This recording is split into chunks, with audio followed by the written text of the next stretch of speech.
నమస్కారం, welcome to my channel. Friends, ఇప్పుడే అందిన వార్త. 60 ఏళ్లు దాటిన వారందరికీ గుడ్ న్యూస్ చెప్పిన కేంద్రం. దీనికి సంబంధించిన కంప్లీట్ డీటెయిల్స్ అయితే వీడియోలో చెప్పడం జరిగింది. ఫ్రెండ్స్, వీడియోని పూర్తిగా చూడండి. అలాగే తప్పకుండా లైక్ చేసి ఛానల్ అయితే సబ్స్క్రైబ్ చేసుకోండి. సబ్స్క్రైబ్ చేసుకోవడం వల్ల ప్రభుత్వం నుంచి వచ్చే ముఖ్యమైన అప్డేట్స్ అన్ని కూడా ముందుగానే మీకు తెలియజేయడం జరుగుతుంది. ఇంక లేట్ చేయకుండా వివరాల్లోకి వెళ్ళిపోదాం. దేశంలో అతిపెద్ద రవాణా వ్యవస్థ అయిన రైల్వే సీనియర్ సిటిజన్ల కోసం అనేక సదుపాయాలు కల్పిస్తుంది. రైల్వే ప్లాట్ఫామ్ మీద పోర్టర్ నుంచి రిజర్వేషన్లోని లోయర్ బెర్త్ ప్రిఫరెన్సుల వరకు ఎన్నో ఉన్నాయి. మగవాళ్ళకైతే 60 ఏళ్లు నిండితే వర్తింపచేసిన వెసులుబాట్లు కొన్ని మహిళలకు 45 ఏళ్లకే వర్తిస్తాయి. సీనియర్ సిటిజన్లకు రైల్వే ప్రయాణంలో 3 మంచి ఫెసిలిటీలు. ప్రపంచంలోని అతిపెద్ద ట్రాన్స్పోర్ట్ వ్యవస్థలో భారత్ ఒకటి. రోజు లక్షలాది రైళ్లలోని కోట్లాది మంది ప్రయాణిస్తూ ఉంటారు. ఇంత పెద్ద రవాణా వ్యవస్థ సీనియర్ సిటిజన్ల కోసం అనేక సదుపాయాలు కల్పిస్తుంది. అందులో 3 ముఖ్యమైనవి ఉన్నాయి. రైలు టికెట్ బుక్ చేసుకునే దగ్గర నుంచి రైల్లో ప్రయాణించే వరకు ఈ ఫెసిలిటీలను సీనియర్ సిటిజన్ల కోసం ఇండియన్ రైల్వే అందిస్తుంది. వీటిని వయసు మళ్లిన వాళ్ళు చాలా సులభంగా పొందవచ్చు. అయితే చాలా మందికి ఈ విషయాలు తెలియదు. ఇండియన్ రైల్వే రూల్స్ ప్రకారం 60 ఏళ్ల నిండిన మగవాళ్లను, 58 ఏళ్లు నిండిన ఆడవాళ్లను సీనియర్ సిటిజన్స్ గా పరిగణిస్తారు. వీళ్ళకు సంబంధించిన కేరింగ్ బాధ్యతలను రైల్వే తీసుకుంటుంది. మూవింగ్ ట్రైన్ లో లోయర్ బెర్త్ పై తొలి హక్కు సీనియర్ సిటిజన్దే. దేశంలో దాదాపు చాలా రైళ్లలోని రిజర్వ్డ్, అన్రిజర్వ్డ్ కోచ్లు ఉంటాయి. వాటిల్లో 3 రకాల బెర్తులు ఉంటాయి. లోయరు, మిడిల్, అప్పర్ బెర్తులు ఉంటాయి.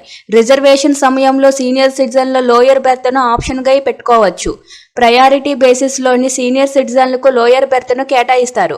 అదే మహిళల విషయంలో అయితే 45 ఏళ్ల నిండిన వాళ్లకు లోయర్ బెర్త్ పొందే అవకాశం ఉంది. అదే మూవింగ్ ట్రైన్ లో అయితే ఖాళీ అయ్యే లోయర్ బెర్త్ పై తొలి హక్కు సీనియర్ సిటిజన్లకే ఉంటుంది.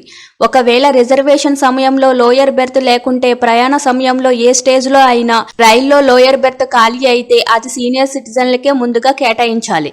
టీటీఈ అందుకు అవసరమైన ఫార్మాలిటీస్ పూర్తి చేసి సదరు సీనియర్ సిటిజన్లకు కేటాయిస్తారు. ఒకవేళ రైలు ప్రారంభమయ్యేటప్పటికే లోయర్ బెర్త్ ఖాళీగా ఉంటే అప్పుడు కూడా అప్పర్, మిడిల్ బెర్త్లో ఉన్న సీనియర్ సిటిజన్లు ఆ బెర్త్ పొందేలా ఇండియన్ రైల్వే రూల్స్ ఉపయుక్తంగా ఉన్నాయి. సీనియర్ సిటిజన్లకు స్లీపర్ ఏసీ కోచ్ల్లోని ఐఆర్సీటీసీ సీనియర్ కోటా కింద ప్రత్యేక బెర్తులు. ఇండియన్ రైల్వేలో ఉన్న ప్రతి ట్రైన్లోని రిజర్వ్ కోచ్ల్లో కొన్ని బెర్తులు సీనియర్ సిటిజన్ల కోసం రిజర్వ్ చేసి ఉంటాయి. స్లీపర్ కోచ్ల్లో అయితే 6 బెర్తులు, ఏసీ 3 టైరు, ఏసీ 2 టైర్లోని 3 ఏసీ బెర్తులను రిజర్వ్ చేసి ఉంచుతారు.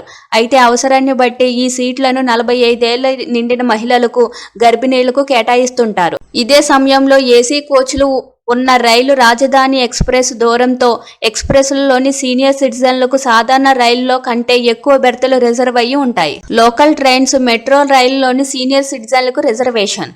లోకల్ రైలు, మెట్రో ట్రైన్లోని సీనియర్ సిటిజన్ల కోసం ప్రత్యేక సదుపాయాలు కూడా ఉంటాయి. కలకత్తా, బెంగళూరు, చెన్నై, ముంబై వంటి మెట్రో నగరాలలోని సీనియర్ సిటిజన్లకు ఈ ఫెసిలిటీస్ పొందవచ్చు. సెంట్రల్ రైల్వే, వెస్టర్న్ రైల్వేల కింద నడిచే లోకల్ రైల్లోని ఈ రిజర్వేషన్ సదుపాయం ఉంటుంది. వీటితో పాటు మేజర్ రైల్వే స్టేషన్లోని వీల్ చైర్ పోర్టర్స్ సౌకర్యం కూడా రైల్వే కల్పిస్తుంది. అయితే ఈ సదుపాయాలకు నిర్ణీత మొత్తంలో చెల్లించి ఈ సదుపాయాలు పొందాల్సి ఉంటుంది. Thank you for watching this video.